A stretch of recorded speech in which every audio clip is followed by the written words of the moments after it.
হবিগঞ্জ ৩, হবিগঞ্জ সদর, লাখাই, শায়েস্তাগঞ্জ আসনের সম্মানিত ভোটাররা এবং আমার সামনে উপস্থিত সাংবাদিক ভাইরা, প্রথমেই আপনাদেরকে ইসলামী আন্দোলন হবিগঞ্জ জেলা শাখার পক্ষ থেকে আন্তরিক শুভেচ্ছা এবং অভিনন্দন। আপনারা কষ্ট করে আমাদের এই নমিনেশন পেপার জমা দেওয়ার সময় আমাদের সঙ্গে ছিলেন। ইনশাআল্লাহ আমরা নমিনেশন পেপার জমা দিয়েছি এবং 10 দলীয় যে জোট, বাংলাদেশের মানুষ অধীর আগ্রহে অপেক্ষা করছে, এই 10 দলীয় জোটের প্রার্থী হিসাবে আমি হবিগঞ্জে ইনশাআল্লাহ মনোনয়ন জমা দিলাম।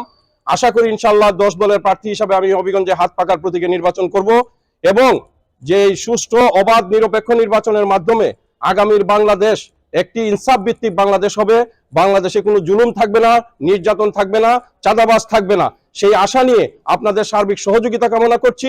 ইনশাআল্লাহ বাংলাদেশের মানুষ যে পরিবর্তনের লক্ষ্য নিয়ে আগামী গত 5ই আগস্টে নতুন বাংলাদেশ সৃষ্টির যে সুযোগ আমাদের সামনে, বাংলাদেশের মানুষ সেই সুযোগে কাজে লাগাবে সেই আশা ব্যক্ত করছি।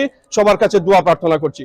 আমাদের কেন্দ্রীয়ভাবে জোট থেকে যে প্রার্থী আসবে, আমরা বলতেছি যে আমরা হাত পাকার প্রার্থী হিসাবে আমরা জমা দিছি, কিন্তু 10 দলীয় প্রার্থী হিসাবে যে আসবে আমরা সবাই একযোগে ইনশাআল্লাহ তার পক্ষে কাজ করব। আমাদের এরকম কোনো আলাদা কোনো ইচ্ছা নাই।